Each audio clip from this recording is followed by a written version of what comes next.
Rolling in the digibug. Oh, I'm about to hit some gravel. All right. I don't know. It's always good to have a little gravel near you. It's kind of a good sign, I think. So I apologize if it's a little noisy. I'm not going to hit it hard. It's a little foggy out today. It's been hot, a little bit humid.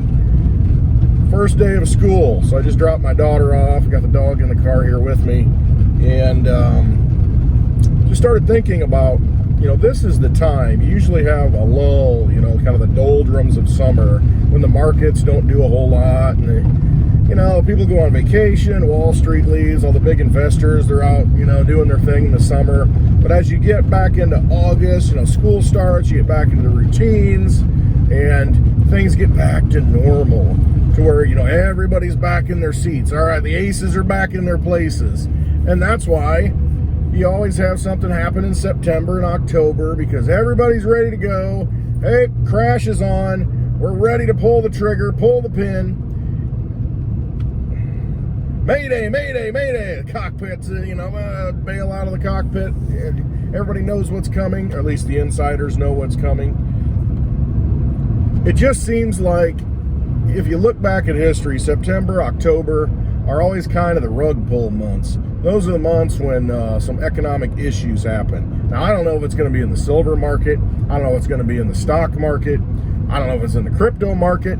What I do know is that we're in a situation right now. I mean, go shopping for school supplies. Go shopping for food. Go shopping for anything. I almost got sick. I mean, nauseous. Looking at the prices of things last night. It's getting ridiculous. But not a surprise, is it? It's not a surprise at all, because we're living in the end of a fiat economic system. What is fiat? It just means out of nothing. They create money out of nothing and say, oh, it has the full faith and credit of the United States government, people, whatever. It's all about faith. If you continue to believe in the system can continue to limp along. However, we've got people waking up, people realizing that, my dollar's not buying much anymore. So what am I supposed to do? And I sense at some point soon, there's going to be, I feel it already, some panic setting in. Just, at first it's a little like, okay, this stuff's getting expensive. Are we going to continue to be able to buy this stuff going forward? What if we have a problem? What if the car breaks down? What if we have, an unforeseen thing that we need to pay for? The cost of goods right now, the things that you just go and you need, they're going way up. We all know it. Your wages aren't going up so much. I mean, some may be, but not enough to keep pace. The stated inflation rate is, 5.5%. There's no way it's 5.5%. Give you an example. All right. Black Friday special. I think it was TCL. The Creative Life, I think it's called, TVs. At first, okay, this is some off-brand, but they've started to make a lot more of them. And, I don't know. It's a decent TV. Cheap. So, Black Friday last year, Walmart had two of these, I think it was 55-inch TVs. I bought, they had a limit. 55-inch TV, flat screen, LED, real lightweight. It's got the Roku unit built in, so it's got, Netflix and all the apps built into it.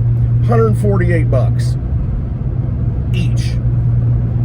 Ridiculous price. Absolutely ridiculous. So I bought the limit too. Put them in the little Westwood bar. And one of them had a little accident. Something happened, somebody made a mistake and the dart got a little wild.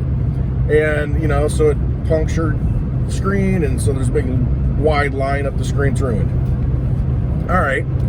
So if I want to replace that TV today, I cannot find anything for under $400, 55-inch.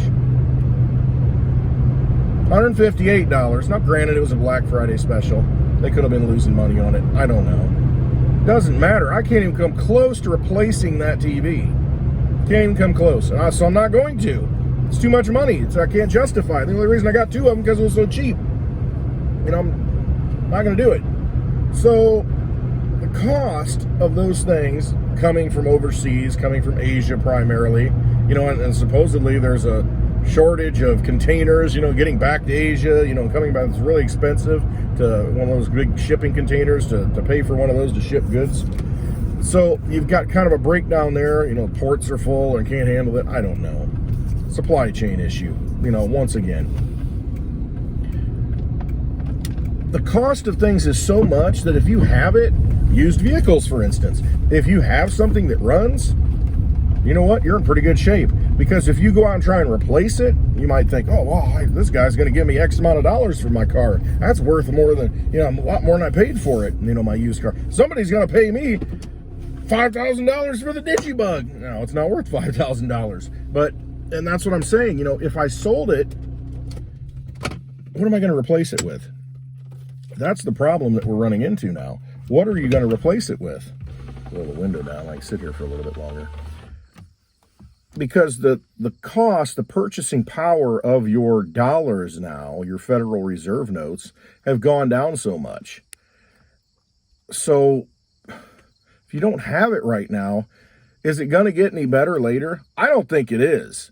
People may, but it's going to recover, industry's starting to ramp back up and, the supply chains are, okay. So we've got a labor shortage of some sort, and that may be because of the government stimulus.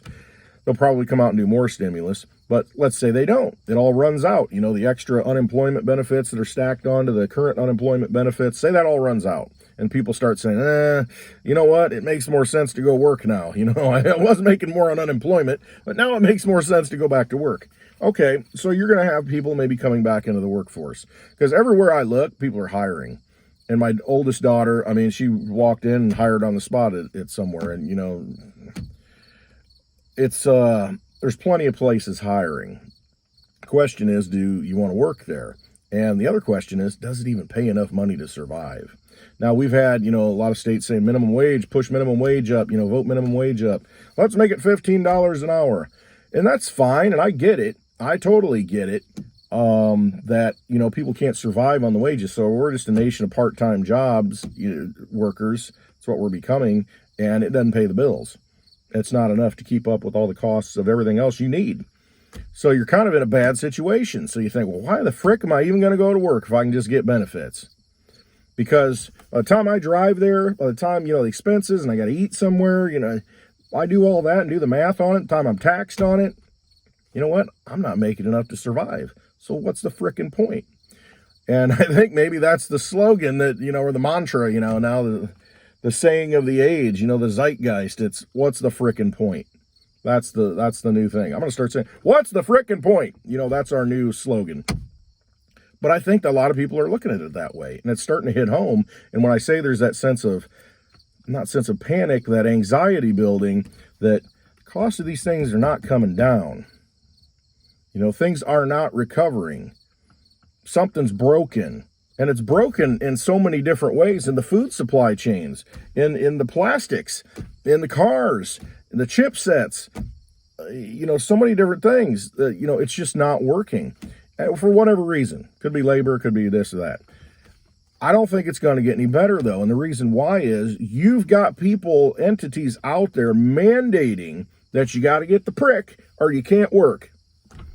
You're going to get fired. What's that going to do to an already short industry, a labor industry that's already short of workers? So there's local hospitals here. They say, by October 1st, you need to have the prick. Okay. What if they say no? What if they don't even disagree? What if the employees just show up to work on October 1st and April 1st? Freudian slip. It is a fool's day. They show up on October 1st and they don't say anything. They just go to work. What is management going to do? I guess that's it. What is management going to do at that point? Are they going to say, hey, you need to get that today or you're fired? Okay. So they fire them. Okay, what if 20% of the workforce, what if 40% of the workforce says, forget it, I'm not doing it. I'll work, but you're not going to make me do that. And they fire them. That hospital cannot work. The hospital cannot do what it needs to do. If we've got all these shortages of beds, and everything's full and emergency rooms are chock full, the crisis. If that's truly the case, and you're going to let go of a big percentage of your staff over a political policy, not a smart idea.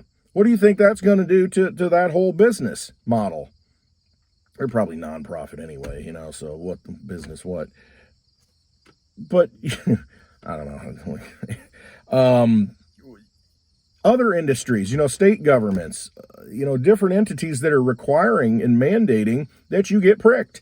What if you say you don't even do it? And what are they going to do that day when that? Are they going to say, well, we're going to give you an extension? It's like the real ID, well, we're going to push it back, a few years, I'll push it back 6 months, another year, this and that. If people don't do it, they're going to keep pushing it back. Here's the line in the sand. It's like the cartoon, don't you cross this line. Then you go over the line. Don't you cross this line. Don't cross this line, in the sand. It's the same kind of thing because that's what they're going to have to do. They either take a hard stance on it and realize, okay, I'm about to destroy my business that I'm running and I'm supposed to be, making a profit at by getting rid of people because of a policy decision. You're going to destroy the business? Okay, go ahead. But that's where they're going to be faced. That's what they have to be faced with here. So it's going to be interesting. And so if that does happen, you're going to have industries completely wrecked. You're going to have industries that just, because think about the brain drain that you're going to have. I know in my job, if I were to leave, it's not bragging. I mean, if I were to leave, 19 years I've been there. 19 years, I'm pivotal. I know a lot of things that nobody else knows. And if I were to leave, I mean, it would be chaotic. It would be a huge problem. Now, I'm not saying, I've been at other jobs where I've been pivotal. I mean, they recover. They can recover at some point because they've got enough, bodies that can, pick up this and this and this and this. And so, 4 guys can pick up what the one guy was doing and try and figure it out and work through it. In my situation, there's really no backup. And it's a situation where you lose that knowledge and it's a major blow to the company. It's not a big company. And if you have a lot of small businesses out there, and let's say you lose 2 or 3 people that are key people, it's a big problem. It becomes a major problem. And whatever that company produces, I mean, it affects the whole thing. And it could shut places down.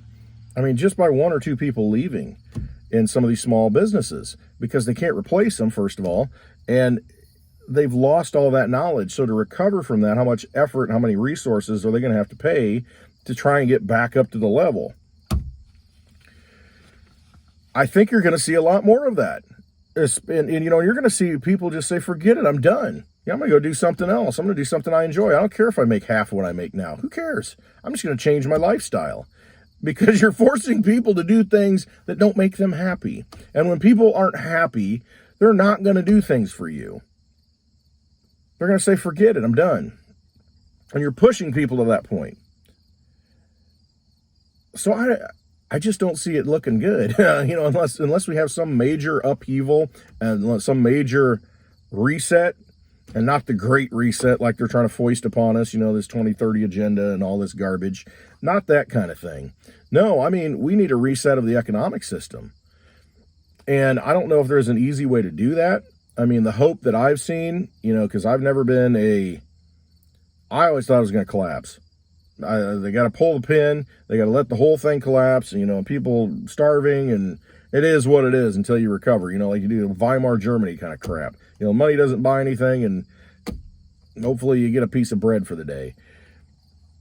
And I always thought that's the way it was going to go. But, I mean, there's an option now. I mean, there's a little bit of an option that I see with cryptocurrency, and that's why, I resonate with it, because I see cryptocurrency as a way to funnel money out of that old system, at least soak up all these excess dollars while building a new system, a new digital system where the energy of the old system is transferred into a new system, and that energy can be used by people like me, people like you, not just billionaires and millionaires, although they understand it too and they're getting in. But it's an opportunity now. Remember when they had the land homesteading. You know, you go to Oklahoma, get off the train, you know, you put your stake in the ground, and you get 160 acres. I mean, that's kind of where we're at. With crypto, it's like, hey, it's a free-for-all. You all can get in. You know, at some point, it's all going to be gone, though. It's all going to be scooped up. You know, all the good stuff is going to be spoken for. You know, but you got to put your stake in there and get something. You know, that's why you got people buying Bitcoin and locking it up. You know, you got people buying other cryptos, you know, and you've got cryptos that actually, you know, you got sound money cryptos like Bitcoin and Litecoin. Then you got other cryptos that are, you know, more for decentralized finance and, you know, artwork and you know, unique things that are locked up on the blockchain, documents, you know, taking the place of the old school way. You've got technologies that are superseding the old stuff the way we used to do it. And it's soaking up all the old money from the old system. It's taking that energy away. We've got an opportunity now to, you know, put our stake in there and claim it and get involved in it so that we have power in the new system, because the old system, we don't have any power. You got to be corrupt. You got to play the game. You know, I mean, it doesn't matter. Work hard. Oh, yeah, you get a vacation. You know, it's not the Leave It to Beaver world anymore, you know, where you got one guy working, the dad, and the wife can stay home, and the kids go to school, and, you know, they come home and have dinner, and everything's happy, you know, and you got enough money to go on vacation once or twice a year. And then you got money for retirement, you know, one salary. When you had purchasing power and when you had a strong dollar that actually, you know, held value, that happens. When you had manufacturing, you know, manufacturing at home in the United States, you could have that situation. You could be wealthy, but we don't have any of that right now. So that's over. You know, you can't win anymore in this system without, you know, oh, okay, well, I need to do this and find this loophole and, you know, do this, that, blah, to avoid this and that. I mean, it's just, the whole thing's rigged. It's gotten so huge that it just needs to be broken. And so you can break it and cause a lot of chaos and make it hell on earth for people. Or, you know what, there might be another way to do it. Maybe we can drain money off that old system and you know, basically have parallel systems. The old system that's dying and going over the cliff, and then you got a new system that's building the bridge over the cliff. The crypto system. That's where we're at. So you realize, you know what, this train's not looking good. I'm going to jump over on this train, you know, and I see it's building, and we're going to go over this chasm and get to the other side and be okay. So if you don't realize that, you know, you're going to go over the cliff. If you got all your money wrapped up in the old system that they're just going to continue to annihilate with more money, just so it devalues your money. So every time you go to the frickin' store, oh, guess what? Toilet paper went up. Oh, guess what? You know, these chips are up. Oh, guess what? These little crackers are now $4 a box when they used to be, you know, $1.50 a box. And the box is smaller. That's the situation you're going to be in. You're going to lose. The old system, if you're part of that, you've lost. You got to get out of it somehow. Now, you got to figure out how that is. It could be gold, it could be silver, it could be, you know, property that produces something, food, you know, whatever it is. You got to make sure that it's right for you, your fit. But realize you got to do something. You know, you can't just sit back and think, oh, yeah, my retirement's fine, you know, sitting in US dollars. And don't count on that system to work. Crypto is an opportunity to put the wealth in your own possession. You can hold it. You're your own custodian if you want to be. Don't have to be. There's other custodians out there that'll handle the crypto for you if you don't feel safe doing it. But you can be your own bank. You can be the bank. It's an asset that you own. It's ground that you've staked. It's yours. And I mean, that's a unique position in this world at this time. You know, you own your own money. So realize what's coming. I just get that feeling that we're close. Everything will start ramping up now. As I said, kids are back in school, getting back to that orderly, day-to-day routine. Everybody's in the driver's seats, you know, watching, you know, the news at night, you know, as it gets, you know, cooler out. That's what happens. There's more people in the house, you know, more people captive, you know, to the idiot box, more, and not out doing so much in the summertime where they're not paying attention to the news and don't care about it. Yeah, whatever. I'm living my life, you know, doing my thing. And so you get back and they get you trained again in the houses, you know, and lock you in, and there'll be another outbreak to where, oh, we need to quarantine. We'll keep you in there and you'll get to watch it. You'll have a front row seat to the collapse. prepare yourself before then so that you're not panicking, you're not full of anxiety. I prepared the best I can, and I still get a little nervous about the whole situation. But you know what? I think, have I prepared the best that I possibly can for this stuff? That's what you got to ask yourself. Have I prepared enough? Don't be waiting to the last minute. It's better to have it, not need it, than need it and not have it. Don't be waiting until the last second and think, oh my gosh, I need to do something. Now's the time to do something. Realize the winds of change are here. They're blowing, whispering in your ear. I don't see things getting, I don't know how they're going to recover. So crypto's an answer for me. It's a way to stake your claim. It's a way to control the money. It's a way to be powerful.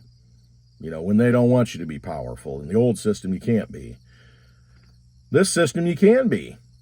That's the great thing about it. And a lot of these coins that are good, these cryptos, there's only a limited supply. It's like that land. There's only so much to go around. And if you've got some, you're way ahead of the masses. You're way ahead of the crowd. You're there. And so you'll be able to have a say in how things operate because you're an owner. You're a property owner at that point in the new system. So things to think about. This little Westwood, I don't know if it's wisdom, Westwood wambling. Not rambling, but wambling. Westwood wisdom. I don't know. Hopefully you got something out of this. Honestly, it's time to really start thinking about what's happening. We're getting close. By the end of this year, I think we're going to see major changes. I just get that feeling. It's going to be totally different. And if you're invested the right way, I think you'll come through okay. But a lot of people they're in big trouble. Just not in good situations. And it's sad. But it's the system that's put us in these bad situations. Realize that system doesn't work for you. So work for another system. Work for yourself. Be your own bank. Take control of your money. Don't give energy to that vampiric system. Ride that bridge over the chasm. Don't go over the edge. I'd look into some cryptocurrencies. Do some research on that. Does not hurt to have some silver either. Very undervalued asset. That's something you can hold in your hand comes out of the earth. Pretty much all wealth comes out of the earth. And to get something like that, to acquire, the refined silver coin, the work that it takes to produce something like that, you can't do it on your own. Cryptocurrency, that's why I like it. You can do it on your own. You can go buy some. Go get some. You don't know how to do it. All right. Not so shameless plug. About a week, like a week and a half from now, I'm going to be in Kansas City with Light Queen Lisa. We're going to have a meetup.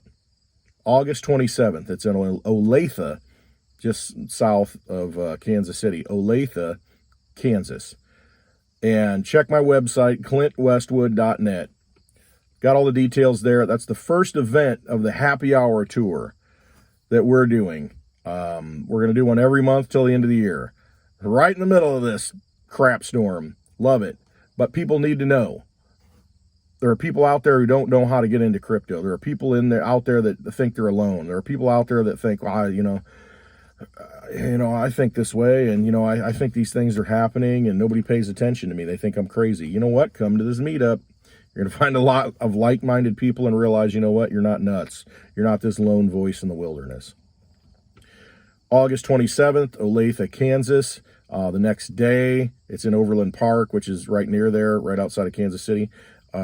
We are going to have a crypto class, and I will be teaching it, and with the assistance of Litecoin Lisa and probably Mitch, from the Crypto Campfire, and maybe a couple other people. I don't know. I don't want to speak for them. But I'll be teaching the class, and essentially what I'm going to do is give you the overview of what is cryptocurrency. How do you get it? Provide people with a comfort level so that they feel, okay, I can do this. All right, that's cool. And so, if you know anybody, let them know. Go to the website, clintwestwood.net. At the top, there's a big link, happy hour tour. It shows all the details. And get to that meetup. It'll be a good time. It's casual. There's no charge for the meetup. The class, we're probably going to have to charge something for. I don't know yet. I'll put that on the website. It's because we're going to have, it's probably going to be limited. We may only have 20 seats. You know, I don't know. We'll just have to see. It's the first one. I don't know. You know, the next one that's in September is going to be pretty big. And I don't know, maybe, who knows how many people are going to come. Quite a few as of right now. But that first meetup, it's kind of our kickoff, you know, and it's more casual, and it's going to be a good time. So we may only have like 20, 25 seats for that class, but you'll walk out of that class with cryptocurrency. You'll walk out of that class with some Litecoin on your wallet. So you're going to be your own bank. I'm going to teach you how to download the wallet. I'm going to teach you how to send and receive cryptocurrencies. Going to show you how you can buy it somewhere, and we're going to send you Litecoin in that wallet so that you have cryptocurrency and realize what it is to be your own bank and the power that it is. There's nothing can stop that. See, it's going to be on a Saturday and the bank's going to be closed when we have the class. Doesn't matter. We can still send our crypto. Don't have to wait until Monday for it to clear. The network takes care of it. So I'm going to be teaching everybody about that, and now is the time to really start looking at that and getting into it. And if you don't know, if you have friends that don't understand it and are a little intimidated, come to the class. You're not going to be intimidated. I mean, I'll answer all your questions. I'll do whatever I can to help. That's why I'm doing this. That's why I'm driving this Digibug 7 hours, Kansas City, because it's important. It's important right now. Go to clintwestwood.net. Check out all the details. And on Fridays, you know, watch Litecoin Lisa and I on Happy Hour on her channel, 4 p.m. Central Time. We're going to be doing the live Happy Hour. So on these Fridays that we're doing these events, we're doing a live Happy Hour from 4 to 5 Central Time. And so if you're there, hey, you know, get your mug on camera and say hi. It'll be a good time. You know, it's all about reconnecting as human beings and moving forward and changing this stuff and stop playing the old game. We're going to reinvent the world. We're going to manifest a new reality, and we're going to do it, you know, with the tools that are there, because there are tools, and I'm going to do my best to help you use them. Pick them up off the ground and armor up. All right. Thank you so much for watching. I appreciate it. Give me a thumbs up. I guess it's important. You know, like this video. I appreciate it. And if there's any value into it at all, you know, share it with a friend. Let them know. Hey, get to Kansas City. You know, and then there's going to be several other places this year that we're going, one a month at least. So check out the website and see where we're at, clintwestwood.net. All right. I love you all. Thank you for watching. Trust yourselves. Believe in yourselves. You're more powerful than you realize. All the truth is in here. You just have to listen. All right. Have a great day. Love you.